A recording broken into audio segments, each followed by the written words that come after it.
Hello, baby. Welcome to the Smart People Podcast. Sit back, grab a drink, tune in your brain. Ask not what your country can do for you. This nation will rise up. One giant leap for mankind.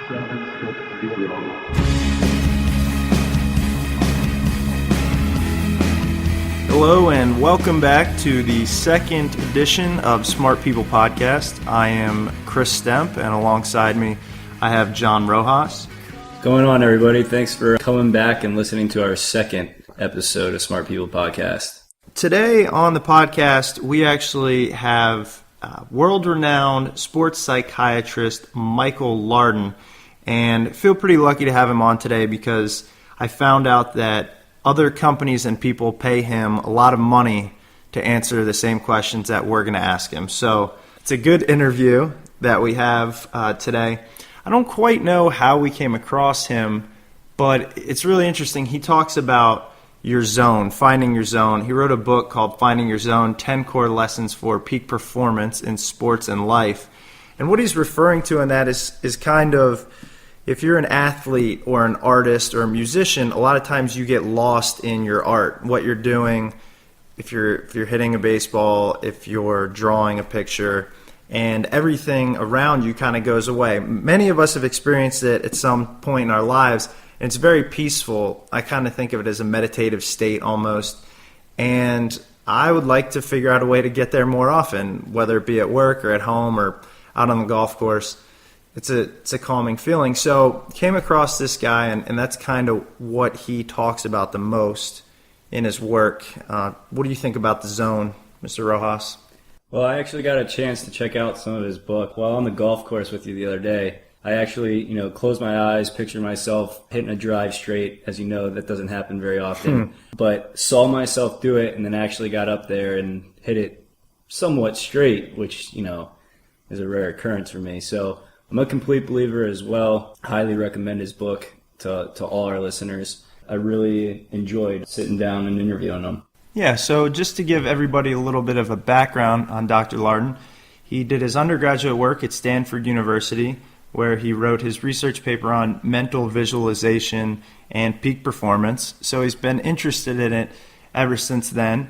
He went on to medical school at the University of Texas, and now he is an associate clinical professor at the University of California at San Diego School of Medicine. He also did a little bit of work on lucid dreaming, which is something that I found interesting ever since I've had my first lucid dream, which is where you're dreaming and you know that you're in a dream state and you can control it. Have you ever had anything similar to this? Yeah, I actually used to experience this phenomenon as a child. When I would go to bed, I would sit there and think about what I wanted to dream that night. And then when I was actually in the dream, I almost had the ability to control the dream with what I remember as being a television remote control, and I would change the channels and my dreams would change. And, it was a bizarre experience for me, and I really never read up too much on it. And I found it very interesting that it's actually in the book, In the Zone. Yeah, and one other thing for all the golf listeners out there, Dr. Lardon caddied for his brother Brad in Q School, which is the qualifying school of the PGA Tour, and their story was put together in a book called A Long Walk Spoiled. They were the basis for it. It's a good golf classic, something else I found interesting about Dr. Lardon. So without further ado, we give you the interview.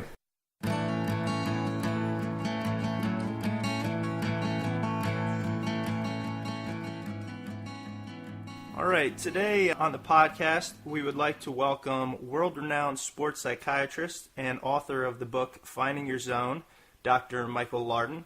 Dr. Lardon, thank you very much for being with us today. It's a pleasure to be with you guys. Dr. Lardon, this is John. So listeners might not be aware of what a sports psychiatrist does. Can you briefly explain what you do on a day-to-day basis? Sure. Well, my practice, as you mentioned, is mostly focused with athletes. I do a lot of work with Olympic athletes, some work with NFL and PGA in baseball. But basically what a sports psychiatrist does is we try to move you along what we call the mental health curve. And on one end of the curve is when you're having your best day, and there's a phenomenon in sports and also in life called being in the zone or in a flow state, when everything is rocking, everything's hitting on all cylinders.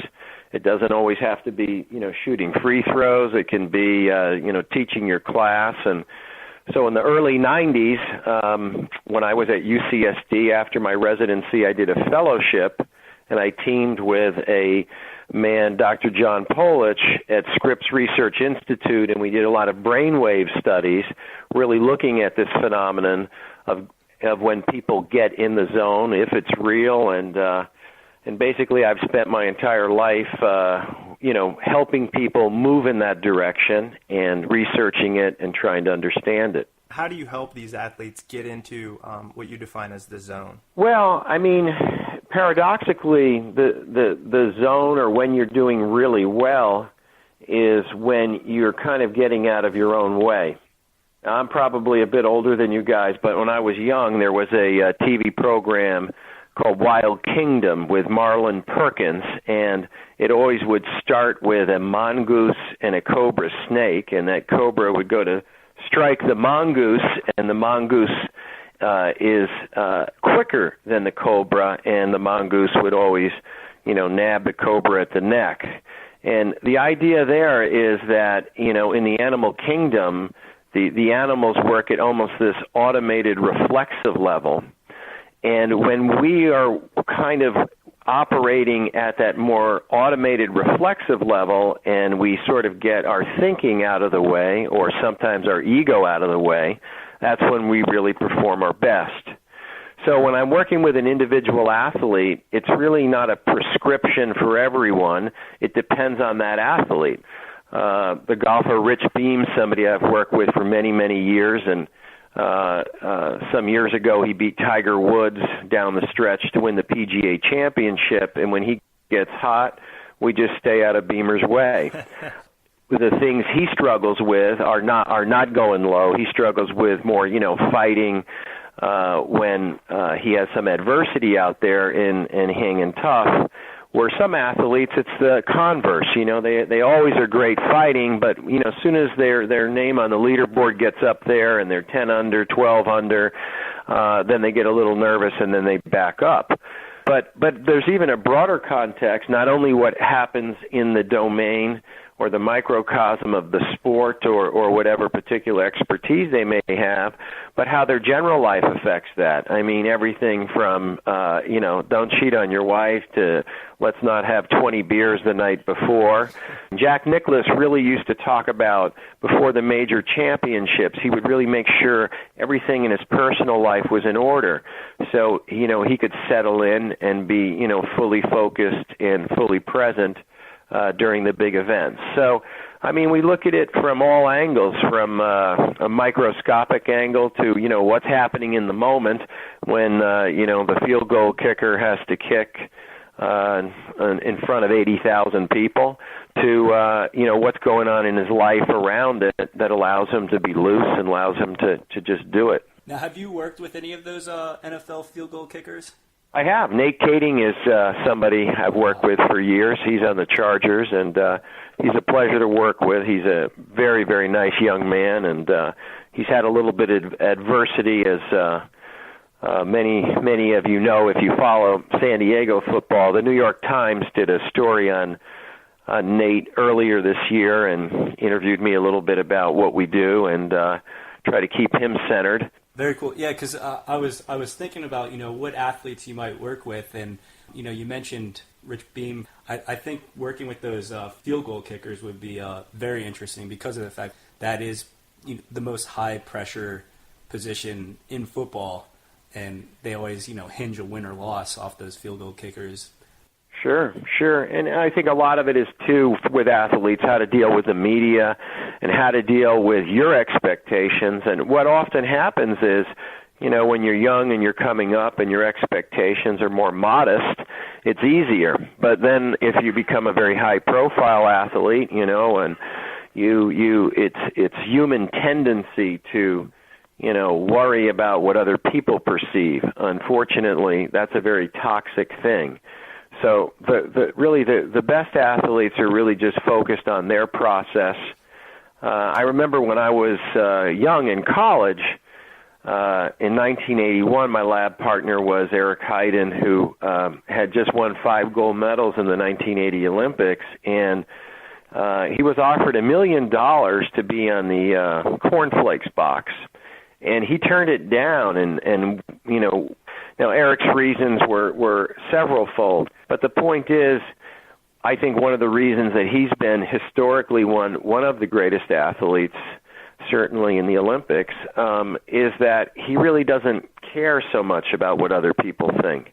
A very funny story that's true is the night before he was about to win the 5th individual gold medal, Time magazine wanted to do a shoot and have him on the cover, and they asked him to pose with the 5 gold medals, and they said it would go to print that night. And they go, are you comfortable posing with 5 gold medals even though you haven't had the 5th race? And Eric said, well, I really don't care. He goes, I hope for your sake that I win tomorrow. We'll all look really silly. That's a great point that I hadn't really thought about. Do you notice that the athletes you work with that kind of operate on the highest level, are they as concerned with what other people think as, I want to say, as the rest of us? I mean, even I know when I first started working in the professional world and everything, I was really worried about pleasing my boss and the other people in the company. And I think it took me a while to realize if I just kind of concentrate on what needs to be done, then I'll be fine. Well, if we were to think about that we only had, let's say, arbitrarily 100 energy marbles for the day, right?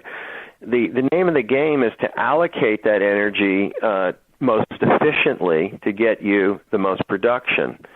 So if you take that energy and it's allocated about worrying about what other people think or worrying if you can make a particular number, you burn energy unnecessarily. But if you stay, as you say, in your job, just focused on what you need to do, doing your best with it, that will end up giving you the best result. So that takes a lot of discipline to understand that. And in time, it takes wisdom. As you get older, you understand that more. With the athletes that I work with, I mean, the phenomenon is, they're regular people. Then all of a sudden they hit the big time, and then they make a lot of money. And, everybody treats them different. And, there are not a lot of people giving them straight feedback. And so it's easy to get lost. It's easy to get lost out there. We see that, with Tiger's fall from grace this last year. He has a very insular group around him. And unfortunately, no one, gave him a little wisdom. He obviously needed somebody, whether it was a family friend, his coach, his caddy, what have you, to say, hey, what are you doing? You're going to destroy your life. And unfortunately, Tiger's paid a tremendous price emotionally for his behaviors. Yeah, I think we're all kind of hoping that he gets it all figured out. Everybody likes watching him on Sunday. Yeah, but it really does show you. It speaks to the point of, Tiger is the same player he's always been, same gifts. What's different? His emotional pain, right? His life surrounding golf. Now, if you have 2 kids and, you get divorced and your wife lives in Sweden, you live in America, you don't get to see your kids, that would be very, very difficult. So what it shows you is, Tiger is 63rd, I believe, on the PGA money list this year. And, this is somebody who's won the Lardon Trophy, which is the lowest scoring average 8 times. So from Tiger, for him to suddenly be number 63 on the money list is really unheard of. It's a fall from grace. Right.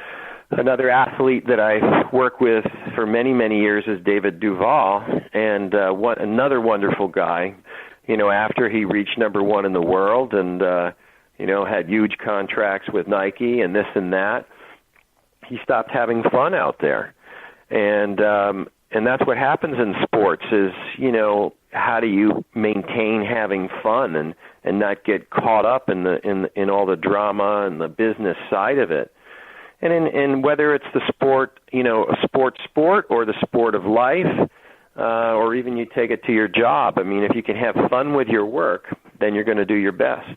I wanted to ask you, because, I think it affects a lot of people and affected me on a personal level, is talk about a lot about following your heart and your passion, and how by doing so, it'll give you pure motivation. I really like that idea, and I was hoping you could give some advice maybe on how you think people kind of open up their minds to allow themselves to follow that passion rather than, say, go the safe route of getting, a 9-to-5 job and a solid paycheck, even though you might not really be happy with what you're doing.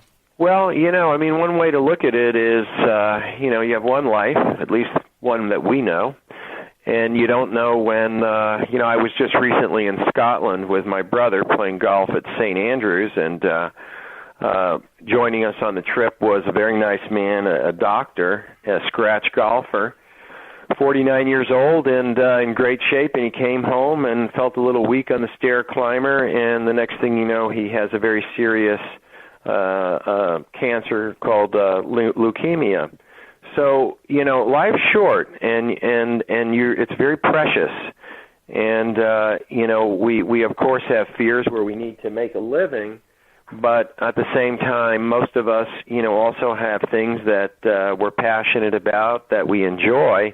And, you have to be practical at times, but at the same time, if you don't pay attention to what you really like, you may end up with many material things, but you'll end up, sort of having an empty life.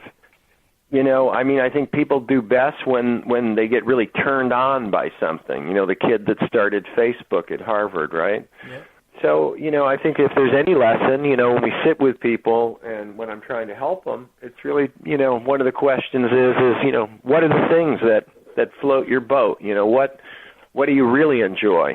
And that's normally a good place to go, or try to integrate that into your life.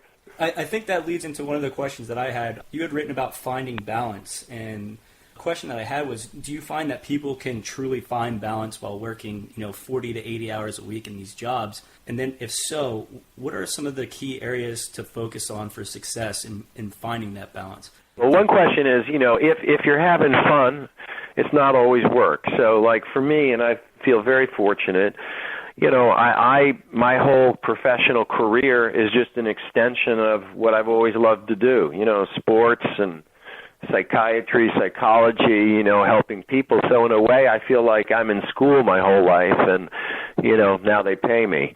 But let's say, for example, I gave a talk to a business group in L.A. a few months back, large financial company that, they manage people's money. And that job can be dry, and so really the question is, how do you have fun in the job? And I was brought in to speak to the executive team and the sales force, and really help them brainstorm, and how do you create in your environment? Okay, you have a job, but how do you all have fun doing that? When we create, generally we have fun, even if it's maybe not something right up our alley, but there's something about creation in and of itself, being creative, that I think people inherently enjoy. So that's the trick, and you could be a mailman, but, maybe you could have fun because you're creative and you know the people on your route, and, there's always some way to enhance something. Well, I want to switch gears here real quick. Maybe it'll be a little teaser for our listeners about your book. I found one of the most interesting chapters is you talk about the dream and using your dreams, and you mean actual dreams when you go to sleep at night, using them as a tool in solving problems, letting your mind get out of the way. I've always kind of been fascinated with the idea of interpreting dreams and things like that. So I was hoping you might be able to just talk about it a little bit, give people an idea of what you think about dreams and how that might help you. Well, I was very fortunate when I was in college. I was a TA, a teaching assistant for a very famous doctor called Stephen LaBerge. And Stephen LaBerge is the world's leading expert in what's called lucid dreaming, Lucid dreaming is when you're dreaming and you actually are aware that you're dreaming while you're dreaming. So in the Stanford Sleep Lab, Dr. LaBerge would help people get into a lucid dreaming state, and while they were in REM sleep, there would be a way that the patient would be able to communicate through eye beats to the doctor that he was in fact, or she was in fact, aware that they were in the dream, and then they would be guided to, visiting, a relative, traveling to some other geographic location. And it's a fascinating thing. Now, lucid dreams have been reported for centuries and centuries, and most of us in Western culture may have one or two in our life, very rare, and we don't really pay any attention to the world of dreams. Conversely, the Hopi Indians, Native American culture, their life, their regular life was really centered around their dream life in many respects, and what happened in their unconscious minds, even the collective unconscious, meaning not only one individual, but all the individuals they would talk about in the day. And so the dreams became more integrated into their experience. Now, to bring that home here to the 21st century, what's that mean to you and I? Well, most of us wake up, we have a really wild dream, and we go, wow, what was that? And then we get on in our day, and we can only remember, fragments. But in the dream, in things like Dr. LaBerge, what they'll teach you to do is you have a journal by your bed. When you wake up in the morning, the first thing you do, if you had a powerful dream, is you write it down, because the decay is very quick, and you need to write it down right there. The other thing is you can give yourself a suggestion before you go to bed, and I'm a big proponent of having a journal, for thoughts, ideas, and things like that. Like tonight, I'd really like to dream a little bit about, what do I want to do in life, or how could I solve this problem? Now, that may not always work out, but sometimes you will get some very interesting information. And then there's some techniques to actually get in lucid dreaming that's a little bit trickier, and it's just, the simple part of it is I explain a little bit of it in the book, but, you could always Google Dr. LaBerge or lucid dreaming, and he gives seminars. But our sleep cycles run in 90-minute cycles, and if you can set your alarm for 90 minutes in, you will often wake up right from REM. If you wake up from REM and then you have a suggestion, okay, I want to go think about this or go there, then you'll go back directly to REM, and you'll often that will result in a lucid dream. And the world of dreaming is, it's one of the vehicles to our unconscious mind. And, I always say we're the noisiest passenger of our own ship, meaning that our unconscious mind really drives our behaviors, even though we may think different. Well, this is all very interesting stuff, and our listeners can find out more in your book, Finding Your Zone, 10 Core Lessons for Achieving Peak Performance in Sports and Life. Dr. Lardon, on behalf of Chris and myself, we really appreciate you taking the time out to talk to us. Again, I found it very informative, and hope our listeners do as well. They can find your book on Amazon.com or at a local bookstore. The book name again is Finding Your Zone by Dr. Michael Lardon.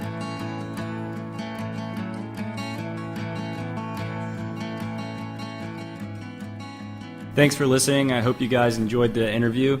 As we mentioned before, Dr. Lardon's book can be found on Amazon.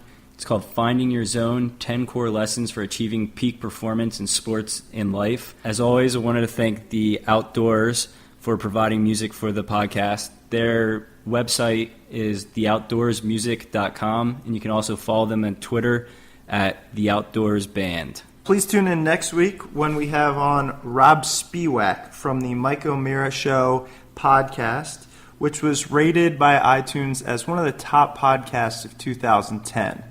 Thanks for tuning in. Tell all your friends, and we will see you in a few days.